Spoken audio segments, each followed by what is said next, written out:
नमस्ते दोस्तों, स्वागत है आपका अमृता's हैप्पी जर्नी में। आज की वीडियो में मैं आप लोगों के साथ शेयर करने वाली हूँ उकड़ी के मोदक की रेसिपी। पर ये रेसिपी जो है हम बनाएंगे बिना कोई भी आटा यूज़ किए। जी हाँ, हम चावल का आटा यूज़ नहीं करेंगे, डायरेक्टली चावल से हम ये बनाएंगे। तो चलिए बढ़ते हैं आज की रेसिपी की ओर। आज की रेसिपी के लिए जो लगने वाली स्टफ़िंग है वो पहले बना लेते हैं। तो यहाँ पे मैंने एक बड़ी चम्मच घी ले लिया है। इसमें एकदम ताज़ा वाला जो नारियल होता है जिसमें पानी होता है उसको मैंने खस कर ले लिया है और ये एक बाउल में इसमें डाल रही हूँ।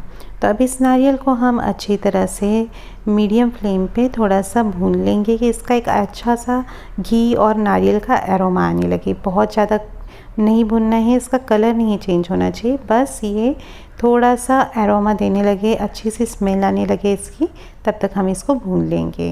तो ये अच्छी तरह से भून चुका है। अब इसमें जिस बोल से मैंने नारियल मेजर किया था बस उसी से हम आधा बोल गुड़ ले लेंगे।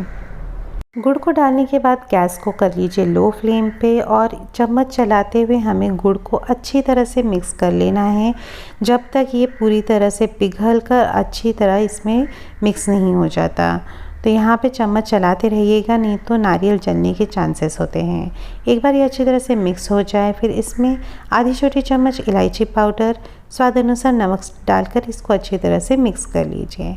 तो आपका जो स्टफ़िंग है वो रेडी है, इसको रख दीजिए ठंडा होने के लिए। जब तक स्टफ़िंग ठंडा हो रहा है बढ़ते हैं अपनी कवरिंग की ओर। तो कवरिंग बनाने के लिए यहाँ पे एक कटोरी से मैंने मेजर कर ले लिया है 1 कटोरी चावल। अभी इसी कटोरी से मैं आगे पानी भी मेजर करूँगी, तो जो भी बर्तन आप यूज़ करें वही आगे भी यूज़ करें। अच्छी तरह से इसे धोया और अब इसको हम भिगो कर रख देंगे 5 से 6 घंटे। 5 से 6 घंटे बाद जब आप देखेंगे तो ये जो चावल है ये इजीली आप अगर प्रेस करेंगे तो टूटने लगेगा।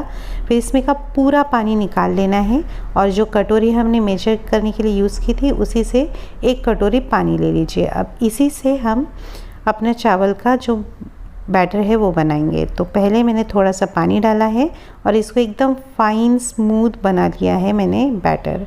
अब ये जो कटोरी में पानी बचा हुआ था उसी से मैंने मेरा मिक्सर का जार भी रिंस कर लिया है और ये जार रिंस किया हुआ पानी भी इसी बैटर में डाल दिया है। अब जो बैटर है इसमें मैंने करीब आधा बड़ी चम्मच घी डाल लिया है, आप तेल का भी इस्तेमाल कर सकते हैं, और बचा हुआ पानी और नमक डाल दिया है। अब इन सब को हम अच्छी तरह से मिक्स करेंगे। आपको बहुत अच्छी तरह से मिक्स करना है क्योंकि ये चावल का आटा है वो नीचे जाकर सेटल होने के चांसेस होते हैं, पानी ऊपर रह जाता है। फिर मिक्स होने के बाद मैंने पहले ही पानी गर्म करने के लिए रखा था, इसमें डायरेक्टली वो बर्तन रख लीजिए और चम्मच की सहायता से इसको मिक्स करते जाइए कि ये एकदम स्मूथ बनना चाहिए, बिल्कुल लम्स ना आने दें, बिल्कुल भी लम्स नहीं आने चाहिए। देखिए यहाँ पे मैं कैसे स्मूथली फास्ट विस्क करती जा रही हूँ। आप चम्मच से कीजिए, विस्कर से, आपको जैसे सही लगे। तो यहाँ पे आप जैसे करते जाएंगे ऐसे स्मूथ सा एक डो बन जाएगा। एक बार डो बन जाए तो उसके बाद उस गैस बंद करिए और इसको ढककर 10 मिनट रख दीजिए। 10 मिनट बाद जब आप इसको ओपन करेंगे तो देखेंगे कि ये अच्छी तरह से डो बन चुका है। इसको आप एक प्लेट में निकाल लीजिए, प्लेट या जिसमें भी आपको लगता है कि आप गूंद सकते हैं। फिर हाथों में तेल या घी लगाइए और इसको अच्छी तरह से गूंद लीजिए कि ये जो आटा है बिल्कुल सॉफ्ट स्मूथ बन जाए। जब आप इसकी गोली बनाएं तो एकदम सॉफ्ट और स्मूथ बननी चाहिए। तो देखिए यहाँ पे एकदम सॉफ्ट गोली बन रही है। अब जिस प्लेट में आप स्टीम करने वाले हैं मोदक को, उसको पहले तेल से ग्रीस करिए, फिर उसके बाद उसमें आपका जो स्टफ़िंग है वो डालिए और इस तरह से जैसे मैं दिखा रही हूँ ऊपर से नीचे की ओर प्रेस करते हुए इसकी एक प्लेट बना लीजिए। इसी तरह से आपको दूसरी भी प्लेट्स बना लेने हैं। धीरे धीरे ऊपर से पिंच करते हुए नीचे तक आइए और एक प्लेट्स बना लीजिए। एक बार प्लेट्स बन जाए तो सारे प्लेट्स को धीरे धीरे ऊपर के हाथ से घुमाते हुए ऊपर की ओर आपको एक जमा कर लेना है और उसको पिंच कर लेना है। तो इसी तरह से बाकी के मोदक भी बना लेने हैं।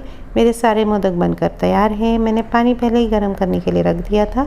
इसमें अब मोदक रख दीजिए, इनको ढक दीजिए। ढककर हमको 10 मिनट तक इनको पका लेना है और आपके जो मोदक है वो एकदम बढ़िया गर्मा गर्म एकदम फ्लेवरफुल बनकर तैयार है।